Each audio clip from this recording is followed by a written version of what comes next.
Hey neighbor, welcome back to ARTV Rogue. My name is John, and it's time for another Quickie review. I just want to talk about some thoughts that I had on the sophomore album Earth is a Black Hole by Teenage Wrist. This is a rock band that kind of casually dipped into the whole 90s shoegaze revival scene a few years back. I really did have praise for their debut album Chrome Neon Jesus and even the EP that followed, but little did I know there were some pretty significant lineup changes going on behind the scenes that color me stupid, I didn't even know Campton of the Chain Gang of 1974 was their original primary vocalist. Now those duties have been handed off to Marshall, guitar, vocals, and also their drummer Anthony, who for some reason has progressed so much for this album. I thought they had a new drummer. If you're going into this album, expect to be wowed by the 90s, and maybe that feeling won't last forever, but if you're a fan of that sound, then maybe it will.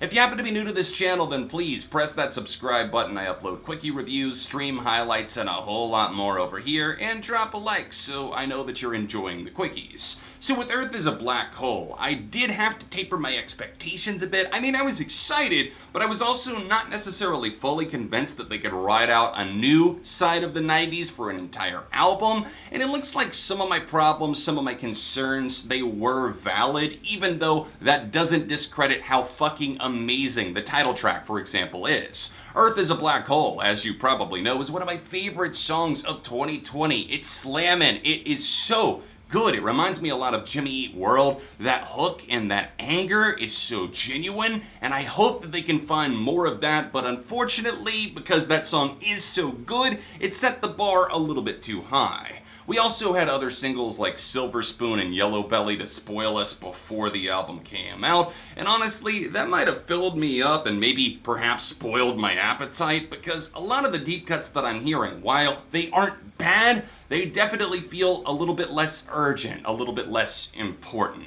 There's songs that do see them pushing outside of the box that they're starting to put themselves in, but I feel like after this release, are they going to break out of that? Are they going to choose to do something new? Can they move beyond something that to some could feel like a fad or just trying to bring back life into a genre or a scene that was already done before? Do they have their own unique edge? And there are tracks where I feel that they do, and I think the drumming on this record, for example, is absolutely electrifying. Silver Spoon, that track wouldn't work nearly as well without those drums. But at the same time, while we do have those flashy guitars, while we do have a lot of nostalgia that's probably going to wipe over us, that starts great with the opening track Squeeze, a nice little 1-minute intro, but I find myself sitting here thinking, could they make the songs a little bit longer? It feels like some of them just kind of taper off, and it's like they were built to maybe go 5 minutes, but they cut it down to 3. And this album is only 10 songs, 9 if you don't count the instrumental intro, which I do really enjoy. I love the guitar tone on the track,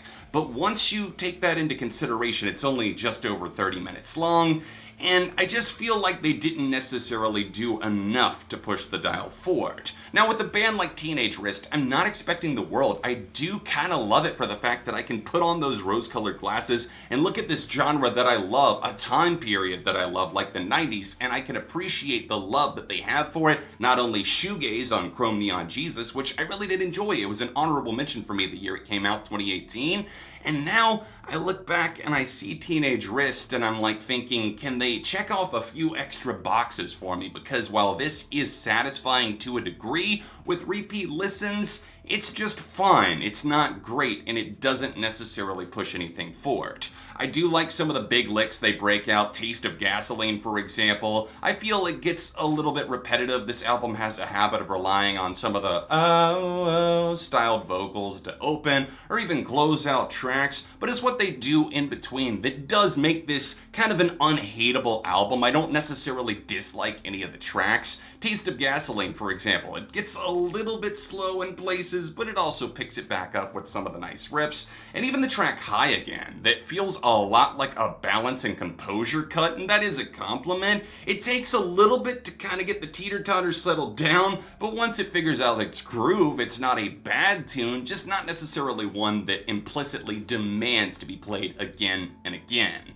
I think the closing track, Stella, was really nice. It was a great way to send off the album. I do feel that the album kind of teeters back and forth in terms of its pacing. It's not entirely sure where it wants to go, what it wants to be, even though the ideas are falling under the same dome.